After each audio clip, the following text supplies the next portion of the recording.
isbitaala tegina soo baaraa dhiigga dhanaa laga baaray cudurka AIDS-ka laga helay. kulanti waxaan u wanaagsan daawadayaal meel walba oo dunida ka joogtaan waa anigoo saaxiiboy halkan naga daawanaysaan waa YouTube-keena Maqal Tube kusoo dhawaada barnaamijkeena maanta. haddaba intaan barnaamijka u gudagelin daawadayaal haddii ay tahay markii kugu horeysay aad YouTube-kan soo booqatid subscribe saar si aad u heshid muuqaalada quruxda badan aan bartan mar walba kusoo gudbino. haddaba haddii aad horey subscribe u saarteen oo soo joogi jirteen video like saar siina sheekare si uu gaaro dad badan. haddaba gabadhani ayaa cudurka AIDS laga helay kadib markay tagtay isbitaalka. subxaanallah, balse yaa ku riday? waxay leedahay waxaan jeclaaday aan wada sheekaysanayna wiil ku nool dalkaasi Mareykan, anigana waxaan ku suganahay haatanba dalkani Muqdisho ayaan ku suganahay. hal sano ayaan wada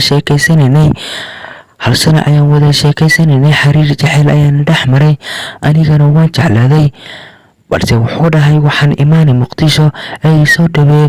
aniga waan soo dhaweeyay si qurux badan iyo sharaf iyo karaamo ay ku jirto ayaan ku soo dhaweeyay ayay leedahay. haddaba markii Muqdisho uu imaaday wuxuu joogay 2 bilood oo markii dambe wuxuu dhahay waxaan rabaa inaan ku guursado. ayadana waxay dhahday waa diyaar, ilaan waxaan nahay maanta qof wax jecel. guurka ayay ka qabashay, balse si sharaf iyo karaamo ay ku jirto ayuu waalidiinteeda ugu tagay, wuuna ka doontay si maanta sharaf ay ku jirto gabarna loo doonto. haddaba muddo kadib markaan isqabnay waxaan dareemay uur oo waan walacay ayay leedahay. haddaba uur markaan dareemay oo waxaan aaday isbitaalka, kadibna waxaa laga qaaday dhiigga, waxaa lagu sheegay positive cudurka AIDS loo yaqaano ama HIV AIDS waxa loo yaqaano. subxaanallah, haddaba aniga waan yaabay, waan argagaxay, meelaan jooga iyo meel kale ayaan kasi waayay, waan yaabay ayay leedahay. waalidiinteeda ayaan arrintan u sheegay, balse asagana waan soo waday isbitaalka ayaan keenay, waa laga baaray, asagana sidoo kale waxaa la dhahay positive. arrintii ayaan arrin la yaab leh ugu noqotay, waan murugooday, habeen iyo maalin ayaa iska ilameynaya ayay leedahay, halka waalidiinteeda ayadana ay ka xumaadeen. gabadhani waxa ku dhahay maalin walba waan iska ooyaa, ilintayda meel cidlo ayaa ku daadataa, meeshay ku daadatana ma aqaan ayay leedahay.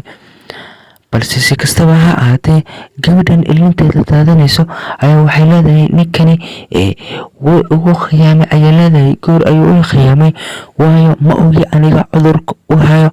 balse gabdhaha Soomaalida ayaa waxay ku bawaarinaysaa nimankani qurbaha ka imaaday oo waxaydan ogeyn aysan ahayn, meel ay kasoo jeedaan wuxuusan ahayn, wuxuu qabanayo iyo wuxuu qabto inaan ogeyn.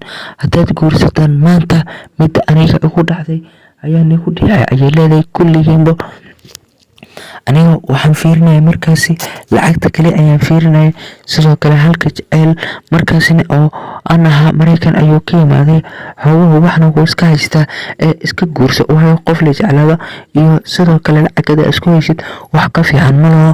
balse arrintii way ila bedelmatay oo sidan ayaa maanta igu dhacday.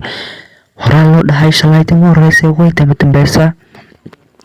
haddaba waxay leedahay gabdhaha dadkan ad qurbaha aysan ogeyn oo waxaysan jirin aan ogeyn oo Facebook iska baranaysin iyo sidoo kale internetka, halka ayada ay sigaysa aniga internetka ayaan iska baranay, weligeena ma aqaanin, balse internet kaliya aan iska baranay.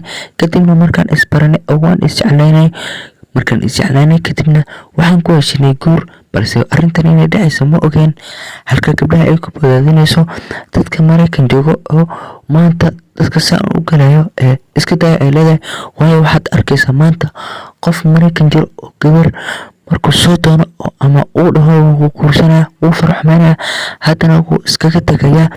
gabadhan ayaa ilinteeda sidoo kale waalidiinteeda iyo oo Muqdisho ku nool ayaa arrintanba ilaa hadda la murugaysan, waayo gabadhoodii u fiicneed oo maanta xaalkeedii xal xun ku sugan yihiin, kuna aamineen qof la kasinin oo waayo wuxuu qabanayo iyo wuxuu kale la kasinin. 2 bilood kalina meeshan joogay dalkani. haddaba daawade ha iloobin videogan inaad like saartay siina sheekaraysay sifa dad badan u gaaro. Haddii ay tahay marka ku horreysay aad youtube-kana na soo booqato subscribe saar si aad ugu heshid muuqaalada quruxda badan iyo waxyaalaha maanta dunida ka dhaxayo barta mar walba kusoo gudbino. kusoo biir ee subscribe saar inta ku kulmi doona muuqaalka xiga. waan idinka tagay sidaas nabadgelyo.